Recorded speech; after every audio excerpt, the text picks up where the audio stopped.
Hey everybody, Dr. Nicholas Vernola Jr. here with my video summary on you, me, and ED. 3 ways to fight erectile dysfunction. Together, we'll take a look at the physiology of penile erections, risk factors of developing erectile dysfunction, and ways to maintain a healthy erection.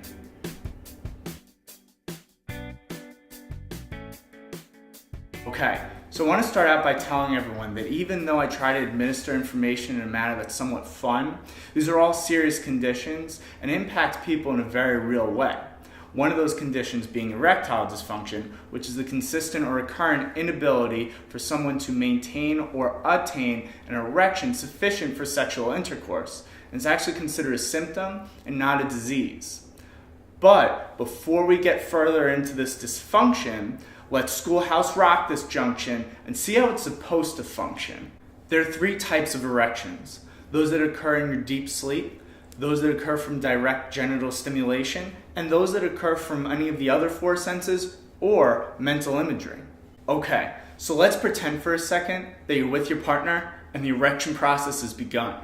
For the first phase, various hormones will begin to circulate the penis, stimulating relaxation of arteries and smooth muscle, a type of muscle similar to that found in the lining of your stomach, which will increase blood flow to the penis. Simultaneously, penile veins begin to contract to hold that blood in the penis. For the second phase, for increased hardness and ejaculation, the ischiocavernosus and bulbospongiosus muscles contract around the bottommost portion of the penis and sit bones and are similar in composition to those muscles that move your arms and legs. From the research I've looked at, the onset of erectile dysfunction increases sharply past 40 years old, making age one of the biggest risk factors. However, there's not much that we can do to battle Father Time. More manageable risk factors include heart disease, high cholesterol, and high blood pressure. For those under 40, psychological risk factors appear to be the most prevalent. But I think that we can all agree, regardless of age, it's ideal for us to maintain our flag at full staff.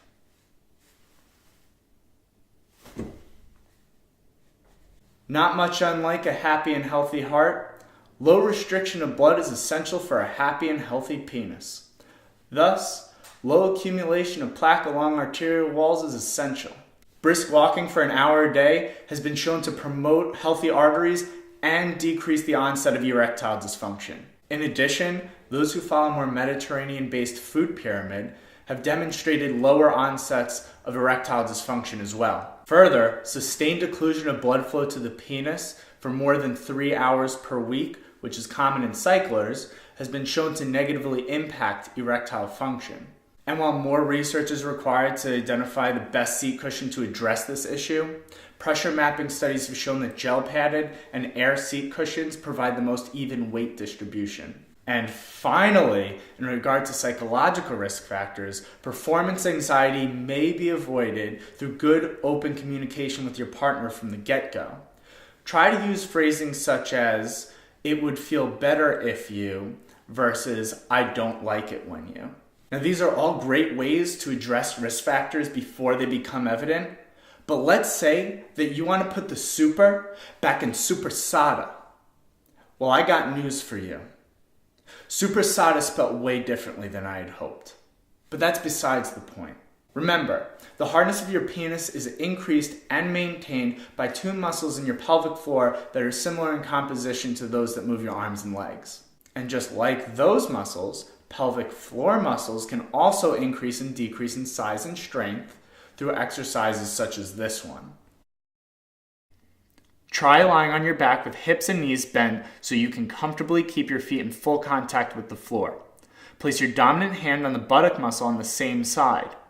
From here, contract your pelvic floor the same way you might contract to stop the flow of urine. The dominant hand's role during the contraction is to make sure that the buttock muscle stays relaxed. For increased resistance to the muscles at play, perform the exercise with an erection. For this exercise, it's important to make sure that the muscles in question are engaged in isolation. But if you're having trouble doing so, some people have had success by thinking of making the penis jump. But if you use that cue, make sure that you don't let the penis jump too far, because then we have a whole other issue on our hands.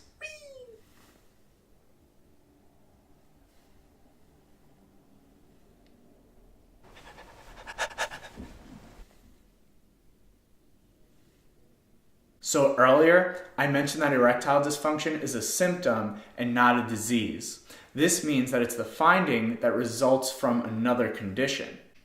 So while erectile dysfunction in younger men has been shown to oftentimes improve spontaneously, and pelvic floor physical therapy has been shown as very effective for older men, it may be appropriate to go and see a primary care physician first to rule out any other serious conditions. Thank you so much for listening, and if you found this helpful, please pass it along.